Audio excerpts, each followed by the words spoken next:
500 metre की दौड़ में लगने वाले समय को 25% कम करने के लिए धावक को अपनी चाल कितने प्रतिशत बढ़ानी होगी। तो इस दूरी का हमारे लिए कोई काम नहीं है क्योंकि ये कांस्टेंट दूरी है, फिक्स है। तो हम केवल देखेंगे कि हमें समय कम करना है। कितना कम करना है? 25%। 25% का मतलब 1/4 होता है भिन्न में, यानी समय हमें 4 पर 1 की कमी करनी है, 4 से 3 लेके जाना है। तो स्पीड बढ़ानी होगी। टाइम और स्पीड का रेशो हम जानते हैं कि जब दूरी एक फिक्स होती है, निश्चित होती है, तब टाइम और स्पीड का रेशो उल्टा होता है, यानी स्पीड हमें 3 से 4 करनी होगी। तो कितनी बढ़ानी होगी स्पीड? 1 बढ़ानी होगी। पहले थी कितनी? 3 पर, यानी वृद्धि 3 पर करनी होगी। और प्रतिशत बनाने के लिए हम 100 से गुणा करते हैं, तो 100/3 यानी 33 सही 1/3% चाल बढ़ानी होगी। 4 क्रमबद्ध बट्टों 12.5, 9 सही 1/11, 11 सही 1/9 और 10% के समतुल्य एकल बट्टा बताएं। यानी एक ऐसा बट्टा बताना होगा जो इन चारों के बराबर हो। तो कुछ नहीं करना, प्रतिशत हटाकर सभी के नीचे 100 लगा देना है। तो ये 12 दूनी 24 और 1 25/2, नीचे 100 लगा दिया, 25/200, 1/8, 11 निमे 99 और 100/11, तो नीचे 100 लगेगा। तो क्या बच जाएगा? ये 1/11। ये फिर से 11 निमे 99 और 100/9, यानी 1/9 और 10% का मतलब 1/10, यानी सभी को हमने फ्रैक्शन में कन्वर्ट कर लेना है। अब 8 पर 1 का बट्टा है, यानी 8 की वस्तु 7 में बेच रहे हैं। 11 पर 1 का बट्टा है, 11 की वस्तु 10 में, 9 की वस्तु 8 में और 10 की वस्तु 9 में। अब जो कट रहे हैं वो काट देंगे। 8 से 8 कटेगा, 9 से 9 कटेगा, 10 से 10 कटेगा। क्या बचा है? इधर 11 और इधर 7, यानी 11 की वस्तु अब हमें 7 पर बेचनी है। तो कितना डिस्काउंट देना होगा? 4 का। तो ये 4 बट्टा है किस पर? 11 पर। प्रतिशत बनाने के लिए फिर से 100 से गुणा कर दें, 400/11, 11 3 33, कितना बचेगा? 7, 70 हो गया। 11 6 के 66, अब 4 बचेगा, तो 36 सही 4/11%। ये एकल बट्टा दे दो चाहे ये 4 क्रमबद्ध बट्टे दे दो, एक ही बात है। किसी परीक्षा में 40 छात्रों के औसत अंक 72 हैं। बाद में यह पाया गया कि 3 छात्रों के अंक गलती से 68, 65, 73 पढ़े गए, जबकि थे अंक 64, 62, 84। सही औसत बताएं। तो हमने गलत अंक पढ़े हैं, तो 68, 65, 73। वास्तव में अंक थे कितने? 64, 62, 84। अब या तो इन तीनों को जोड़ लो और इन तीनों को जोड़ लो, डिफरेंस देख लो, या एक काम हम डायरेक्ट कर सकते हैं यहाँ से। 68 और 64, गलती से 68 पढ़ लिया, यानी 4 ज़्यादा पढ़ लिया है, तो 4 कम करना होगा। ये 3 ज़्यादा पढ़ लिया इससे, तो 3 कम करना होगा। ये 11 कम पढ़ लिया है, तो इसको 11 ज़्यादा पढ़ना होगा, फिर हमारा औसत सही होगा। तो 4 3 7 माइनस का हो गया, प्लस का 11, यानी प्लस के 4 इन तीनों अंकों में हमें त्रुटि हुई है। अब चाहिए कि सही औसत, तो पुराना औसत है 72।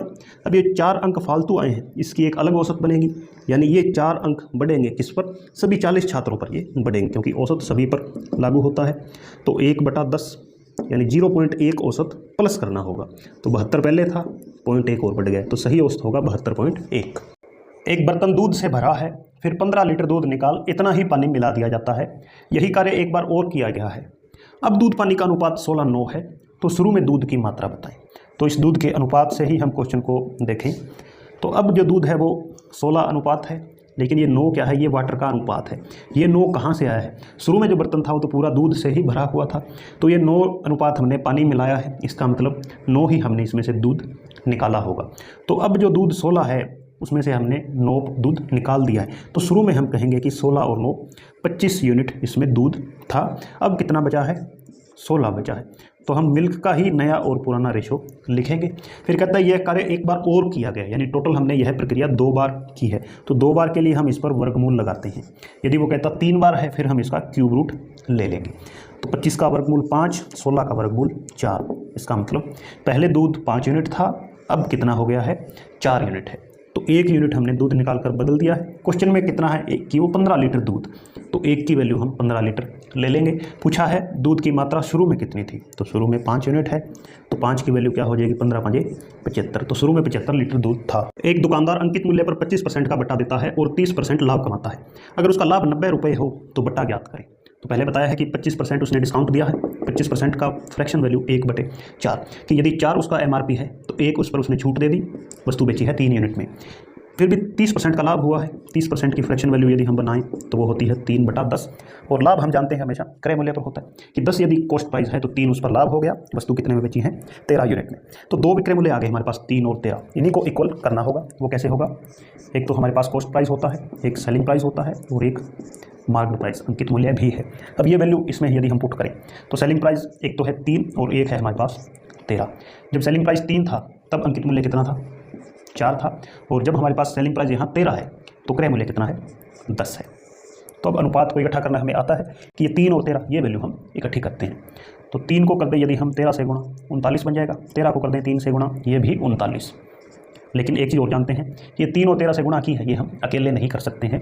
यहाँ यदि 13 की गुणा है तो यहाँ भी 13 की गुणा होगी तो MRP 52 हो जाएगा। यहाँ 3 की गुणा है तो CP के साथ भी 3 की गुणा होगी, तो कॉस्ट प्राइस हो जाएगा 30। अब 30 क्रय मूल्य है, 39 बिक्रे, कितने का लाभ हो रहा है 9 का। क्वेश्चन में कितने का कह रहा है 90 रुपये का लाभ। तो 9 की वैल्यू 90, 1 की वैल्यू 10। पूछा क्या है, बट्टा ज्ञात करो। तो बट्टा किस पर दिया जाता है MRP पर। तो 52 की वस्तु बेच दी उसने 39 में, 13 यूनिट का डिस्काउंट हो गया, 1 यूनिट की वैल्यू 10 है तो 13 दहाई 130 रुपये उसने टोटल डिस्काउंट दिया है। अमन अपनी आय का एक निश्चित भाग बचाता है ताकि 16 महीने में एक घर खरीद सके। यदि वह 14 महीने में घर खरीदना चाहे तो बचत कितने प्रतिशत बढ़ानी होगी। तो दो सिनेरियो हैं कि एक तो 16 महीने का टाइम है और एक 14 महीने का। तो हम दोनों का LCM लेकर कुछ मान लेते हैं। तो LCM 16 और 14 का होता है 112। यह मान लिया कि घर है वो 112 यूनिट का है या 112 रुपये का, एक बार मान लेते हैं। अब 16 महीने में 112 रुपये उसे चाहिए, इतने बचाने होंगे। तो एक महीने पर वो कितना बचाएगा 16 7 112। ये तो पुराना सिनेरियो है। अब वो चाहता है कि 14 महीने में ही 112 रुपये बचा ले। तो प्रति महीने 14 8 12, तो 8 रुपये प्रत्येक महीने बचाने होंगे। तो उसकी बचत 7 से क्या होगी 8 यूनिट हो गई, 7 से 8 यानी एक बचत उसे बढ़ानी होगी। हमें पूछा है प्रतिशत में, तो एक बचत इंक्रीज़ करनी है कितने पर, जो पहले कर रहा था उस पर 7 पर। तो 1/7 गुणा 100, तो 100/7% या 14 7 98, 14 सही 2/7% ये बचत इंक्रीज़ करनी होगी। दो ट्रेनें किसी खंभे को क्रमशः 4 और 6 सेकंड में पार करती हैं तो वे एक दूसरे को एक ही दिशा में जाते हुए कितनी देर में पार करेंगी यदि उनकी चाल का अनुपात 7:9 है। तो पहली चीज़ हम जानते हैं कि किसी खंभे को पार करने का मतलब क्या है कि ट्रेन जितनी लंबाई की है उतनी की उतनी लंबाई खंभे के पार चली जाए तब खंभा पार होता है। तो देख लेते हैं, एक की स्पीड हमें 7 दे दी, एक की 9। तो एक की स्पीड है 7 मीटर पर सेकंड, कितने सेकंड लगते हैं पहली को 4 सेकंड। तो पहली ने 28 मीटर खंभे के पार कर दी है यानी 28 मीटर लंबी है। दूसरी 9 की गति से 6 सेकंड लेती है तो 9 6 54, इसको 54 सेकंड लगते हैं। तो दोनों ट्रेन की हमने लंबाइयाँ निकाल ली। अब पूछा है एक दूसरे को पार करना है। एक दूसरे को पार करने का मतलब कि जो एक ट्रेन है ये आगे चली जाएगी और एक पीछे रह जाएगी, तो इतनी ही लंबाइयाँ फिर तय करनी है। तो टोटल डिस्टेंस कितनी हो गई 28 और 54, 82 मीटर तय करना है। और चाल बताने के लिए हमें क्या चाहिए डिस्टेंस अपॉन स्पीड। स्पीड दे रखी है 7:9 और यह भी कहा है एक ही दिशा में जा रही हैं, एक ही दिशा में जाते हैं तो सापेक्ष चाल घट जाती है। तो 9 में 7 घटाएंगे 2 की गति होगी तो 41 सेकंड का समय लगेगा और एक दूसरे को पार कर देंगे। टंकी के नीचे एक लीक इसे 12 घंटे में खाली कर सकता है। एक अन्य नल 20 लीटर प्रति मिनट पानी भरता है, चलाया गया है। दोनों नल एक साथ खोलने पर टंकी 20 घंटे में खाली हो तो टंकी का आयतन बताएं। तो पहला नल है जो A वो 12 घंटे में टंकी को खाली कर देता है, और इसके साथ जब हम एक नल ऐसा चला देते हैं जो कि पानी भरता है तब दोनों मिलकर 20 घंटे में टंकी को खाली कर देते हैं। तो मान लेते हैं कि 12 और 20 का LCM 60, यह मान लिया टंकी 60 लीटर की है। तो 60 लीटर की है, पहला नल 12 घंटे में 60 लीटर पानी निकाल देता है, 1 घंटे में कितना निकालेगा 5। ये दोनों मिलकर 20 घंटे में 60 लीटर पानी खाली करते हैं तो 1 घंटे में कितना करेंगे 3 करेंगे। तो ये हमने दोनों की कार्य क्षमता निकाल ली है। अकेले की है 5, लेकिन जब B भी काम करता है 7 तो ये हो जाती है 3। तो यहाँ से हमें अकेले दूसरे पाइप की कार्य क्षमता निकालनी होगी। तो पहला पाइप खाली करता है तो -5 होगी कार्य क्षमता, ये भी खाली करते हैं तो -3 होगी। अब वैल्यू देखें, A की वैल्यू -5, A प्लस B की वैल्यू -3। इस A की जगह ये पुट कर देंगे -5। तो यहाँ B की जगह क्या लिखें कि -3 बन जाए, तो हमें 2 लिखना होगा। -5 में जब 2 जोड़ा जाता है तो -3, यानी जो पानी भरता है उस पाइप की कार्य क्षमता 2 है। 1 घंटे में 2 लीटर पानी भरता है। तो 60 लीटर भरने में से कितना लग जाएगा 30 घंटे लग जाएंगे। यानी दूसरा पाइप अकेला यदि चलाएं तो 30 घंटे में पानी भर देगा। और जो दूसरा पाइप है B 1 मिनट में कितना भरता है 20 लीटर, तो 20 से गुणा करेंगे और घंटे बनाने के लिए हम मिनट बनाने के लिए 60 से गुणा भी करेंगे। तो 0 हो गई 3, 6 दूने 12 दिए 36। तो टंकी 36,000 लीटर की है। यदि दो गोलों के पृष्ठीय क्षेत्रफल का अनुपात 49 81 है तो इनके आयतनों का अनुपात क्या होगा। तो गोले के पृष्ठीय क्षेत्रफल का सूत्र होता है 4πr²। तो पहले गोले में हम त्रिज्या r1 ले लेते हैं, दूसरे गोले के लिए भी यही सूत्र होगा r2 का स्क्वायर। इनका हमें अनुपात दे रखा है कितना, 49:81।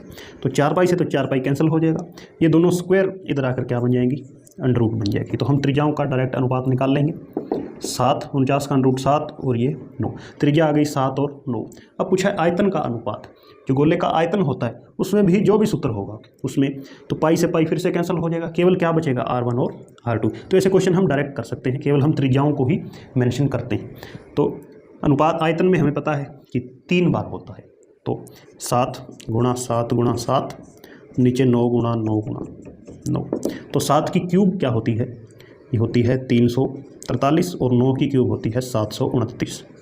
तो इनके आयतनों का अनुपात हो जाएगा 343:729। त्रिभुज ABC में AB बराबर √3, BC बराबर 1 और AC बराबर 2 हो तो कोण ACB का मान बताएं। तो पहले भुजाओं को देखें, तो 2 का स्क्वायर करें 4, 1 का स्क्वायर 1, √3 का स्क्वायर होता है 3। तो AB का स्क्वायर और BC का स्क्वायर जोड़ दें तो 3 और 1 4 बन रहा है, जो कि AC के स्क्वायर के बराबर है। इसका मतलब हमारा त्रिभुज है, ये एक समकोण त्रिभुज है। तो अब हमारे लिए एंगल ज्ञात करने आसान हो जाते हैं, क्योंकि एक एंगल तो 90 डिग्री हो ही गया। अब ये वैल्यू देखें, तो इनमें सबसे बड़ी जो लेंथ है वो 2 है, और समकोण त्रिभुज में सबसे बड़ी भुजा कर्ण होती है, तो ये वैल्यू 2 हो गई। तो ये है हमारी AC, और ये यहाँ पर भुजा हो जाएगी, ये जो वर्टेक्स है B हो जाएगा। AB का मान है √3 और ये हो जाएगा 1। अब पूछा है एंगल ACB का मान, आपसे BAC ये भी पूछ सकता है, तो दोनों ज्ञात कर लेते हैं। तो यदि हम ट्रिग्नोमेट्री रेशो का इस्तेमाल करें तो उसमें हमारे पास क्या होता है, तो उनको याद रखने का फॉर्मूला होता है लाल बटे का। तो एंगल A के लिए लंब बटे आधार, ये यदि हम वैल्यू करें तो वो 10 बनेगा। ये मान लेते हैं कि 10 थीटा है, तो 10 थीटा की वैल्यू लंब बटे आधार, लंब कितना है 1 है और आधार है √3। तो यहाँ से 10 थीटा की वैल्यू क्या आ गई, 1/√3 में 10 का मान होता है 10 30 डिग्री।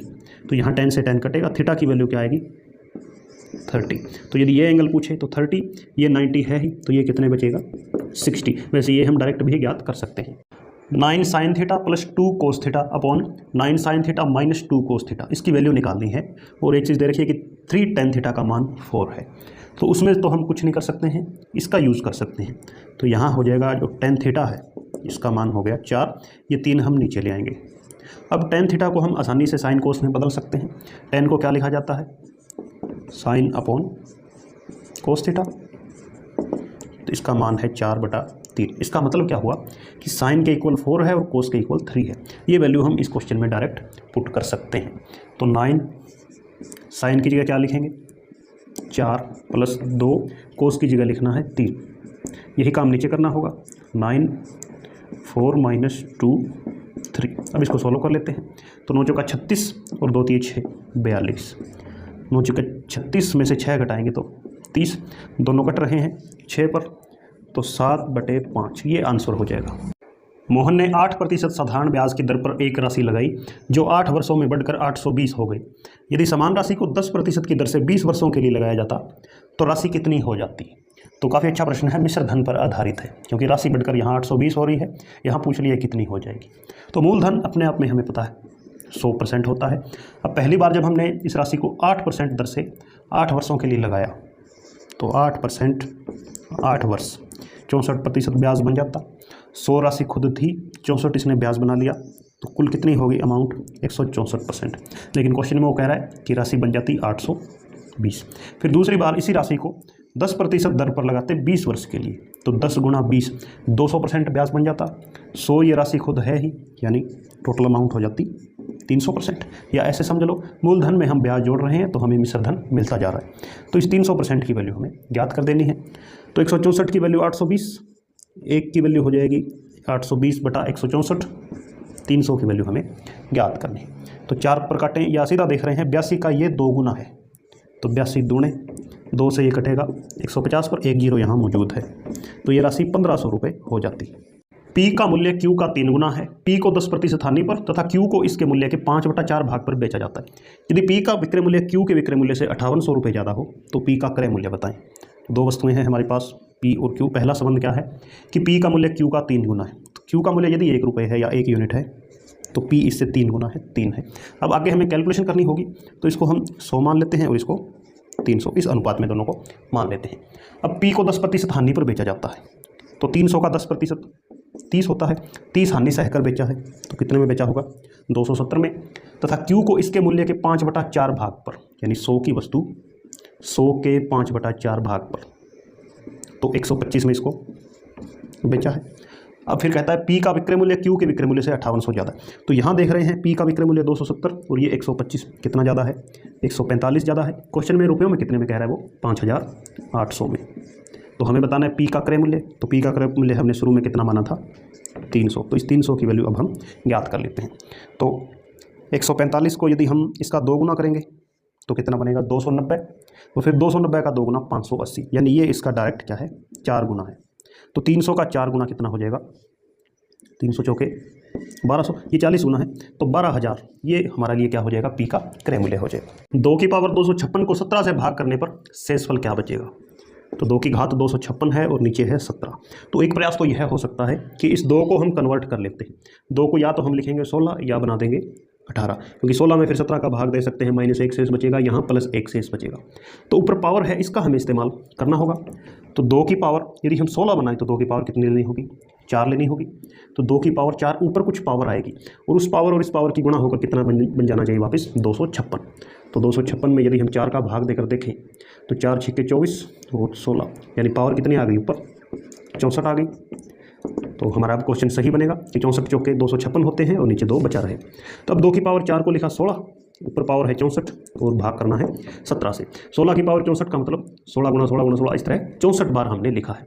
यदि हम एक बार में जब 16 में 17 का भाग देते हैं तो शेष बचता है -1, क्योंकि पूरा 17 होता तो 17 से 17 कट जाता, कुछ शेष नहीं बचता, 1 कम है तो -1।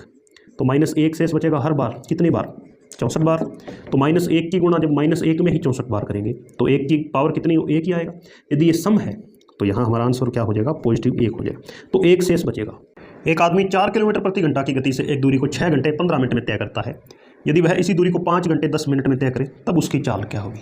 तो हमें यहाँ चाल दे रखी है, ये समय दे रखा है। चाल गुणा समय हमारे पास आती है दूरी, तो दूरी हो जाएगी 4 गुणा 6 घंटे 15 मिनट है। 15 मिनट को भी हम घंटे बना सकते हैं, कितने होंगे? 1/4। तो 4 इसको सोल्व करेंगे, 4 6 का 24 और 25/4, यानी कुल दूरी है 25 किलोमीटर। अब इस 25 किलोमीटर को तय करना है हमें 5 घंटे 10 मिनट में। तब चाल बतानी है। तब चाल का फॉर्मूला क्या होता है? दूरी और दूरी बटे समय। तो 25 बटे समय कितना लग रहा है? 5 घंटे 10 मिनट। 5 घंटे ये हो गए, 10 मिनट को भी हम घंटे बना देंगे तो ये होंगे 1/6, यानी 25। इसको सोल्व करें, 5 6 के 30 और 1 31/6, 6 ऊपर चला जाएगा, 150/31। इसको यदि हम मिश्रित भिन्न बनाएं तो 30 5 150, पर तो नहीं जाएगा, 4 पर जाएगा। 31 चौका 124, 26 बचेगा। तो 4 सही 26/31 किलोमीटर प्रति घंटा ये उसकी चाल होगी। एक कैन में दूध पानी का अनुपात 7:5 है।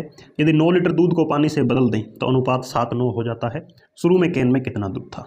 तो मिल्क और वाटर का रेशो हमें दे रखा है 7:5 और 9 लीटर दूध निकाल कर 9 लीटर पानी डाल देंगे तो रेशो हो जाता है 7:9। अब एक चीज़ देख रहे हैं कि मिल्क और वाटर को ऐड करते हैं तो यहाँ 12 यूनिट बन रहा है और यहाँ 7 और 9 16 यूनिट बन रहा है। ये हमें एक जैसा करना होगा। क्यों? क्योंकि अलग से हमने कुछ नहीं डाला है। जो 9 लीटर दूध था उसको निकाला है और 9 लीटर पानी ही ऐड किया, तो मात्रा उतनी ही रहनी चाहिए टोटल। तो क्या करना होगा? 12 को यदि हम 4 से गुणा कर दें, 16 को कर दें 3 से गुणा, 12 चौके 48, 16 3 48।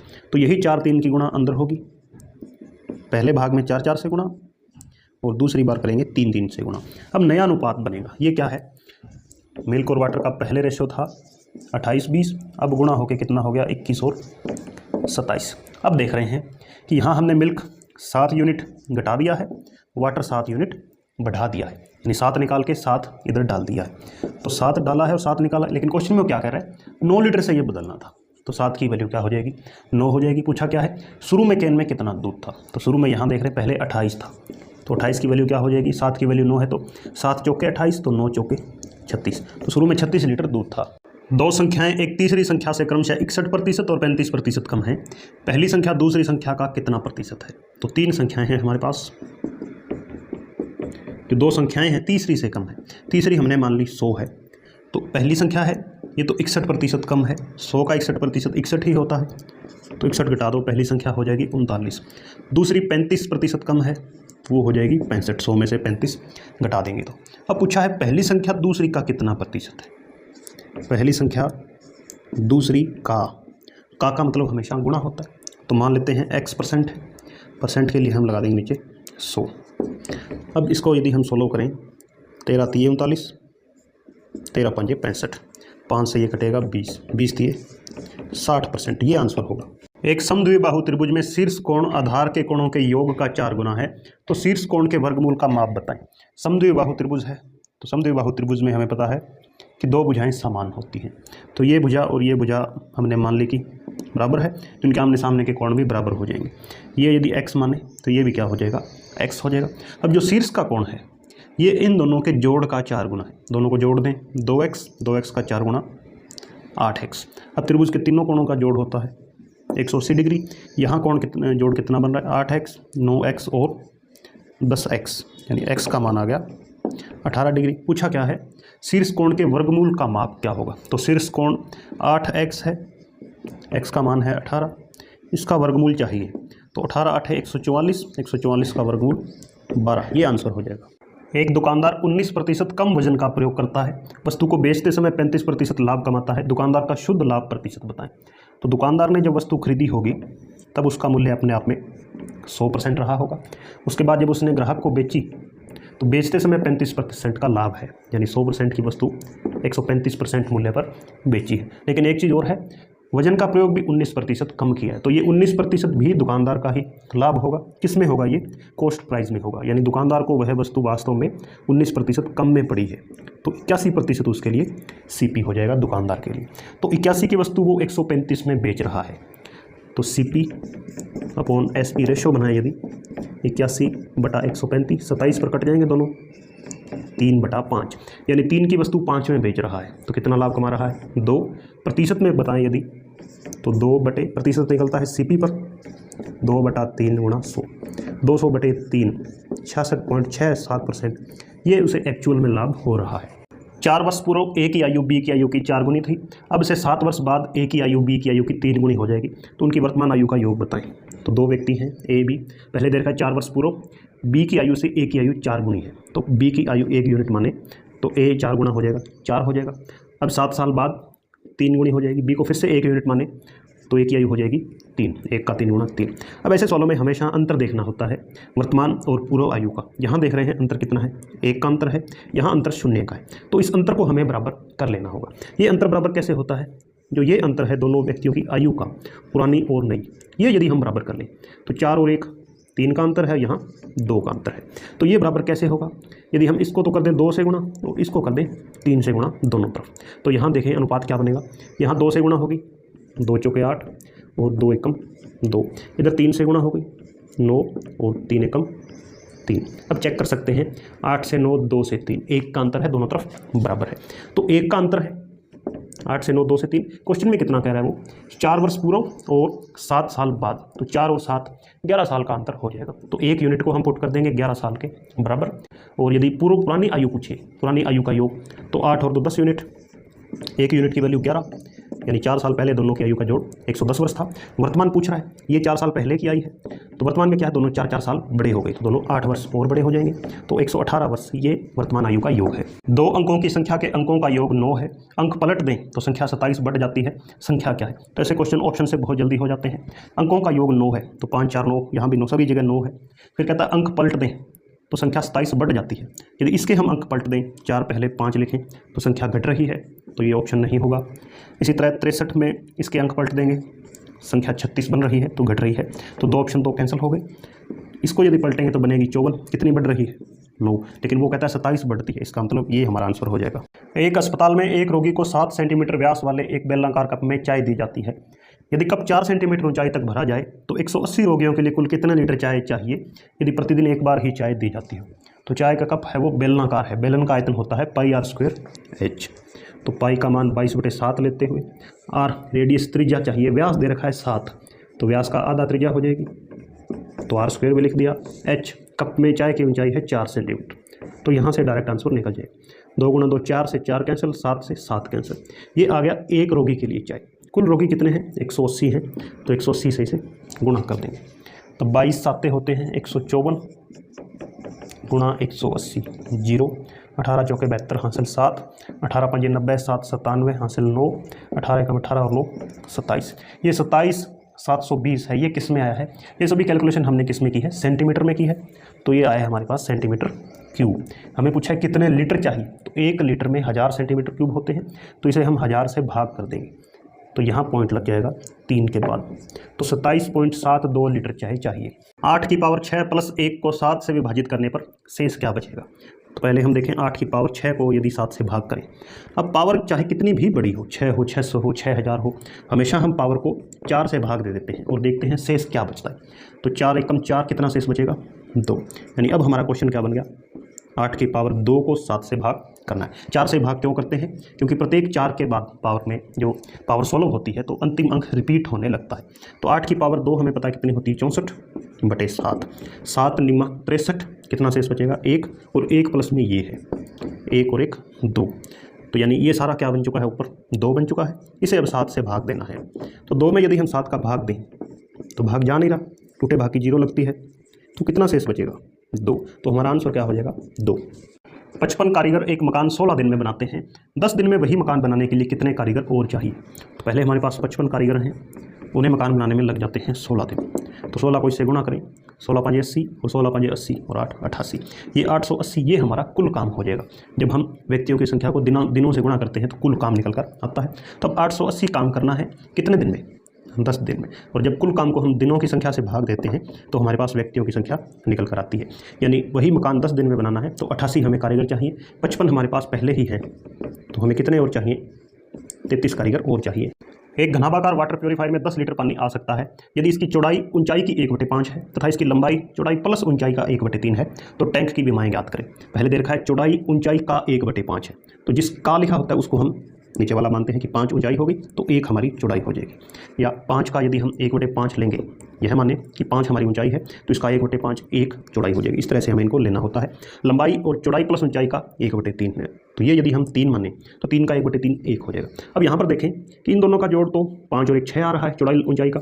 यहाँ चौड़ाई ऊंचाई का योग 3 है, तो इसको हम क्या करेंगे? 6 बना देंगे। 6 बनाने के लिए 2 से गुणा करना होगा, तो इसको भी हमें 2 से गुणा करना होगा क्योंकि अनुपात में हमें बराबर गुणा करनी होती है। अब यदि हम चेक करें, चौड़ाई 1 ऊंचाई 5 लंबाई 2, चौड़ाई ऊंचाई का योग भी 6 है। इक्वेशन हमारी सेटिस्फाइड है। अब घनाभ दे रखा है तो घनाभ का आयतन क्या होता है? लंबाई गुणा चौड़ाई गुणा ऊंचाई। तो यहाँ से 2 पंजे 10 x क्यूब, x मान लेते हैं कि सेंटीमीटर मीटर जो भी है वो एक बार x में है, तो ये हो गया आयतन। लेकिन क्वेश्चन में कितना दे रखा है इसका आयतन? 10 लीटर दे रखा है, तो 10 से 10 कैंसिल हो गया, तो 1 लीटर यहाँ पर किसको दर्शा रहा है? सॉरी, एक या ऐसे देखें x क्यूब है, इसके अंदर क्या है? 3x छुपे हुए हैं, बराबर 1 लीटर है। तो 1 लीटर को यदि हम सेंटीमीटर में बदलें तो 1000 हो जाते हैं। तो 10 गुणा 10 गुणा 10 है, तो 1 की वैल्यू 10 सेंटीमीटर है। तो हमें पूछा है विमाएं बताएं, तो लंबाई 2 की वैल्यू 20 सेंटीमीटर, चौड़ाई 1 की वैल्यू 10 सेंटीमीटर, ऊंचाई 5 दाए 50 सेंटीमीटर। तो ये तीनों का अलग अलग हमारे पास आंसर होगा। एक काम को पूरा करने के लिए A को जितने दिन चाहिए B उससे आधे दिन लेता है। यदि दोनों मिलकर काम को 36 दिन में करते हो तो A अकेला कितने दिन में करेगा? तो 2 व्यक्ति हैं A और B, पहले दिन दे रखे हैं यानी हमें टाइम का रेशो दे रखा है। क्या कहा कि A को जितने दिन चाहिए B उससे आधे। यदि हम यह लिखें कि A को 2 दिन चाहिए तो B को आधे, यानी B 1 दिन में ही कर देगा। ये हो गया इनके समय का अनुपात। हमें चाहिए कार्यक्षमता, इफिशिएंसी का अनुपात। तो टाइम और इफिशिएंसी का अनुपात हमेशा विपरीत अनुपात होता है, यानी कार्यक्षमता का अनुपात आ जाएगा 1:2।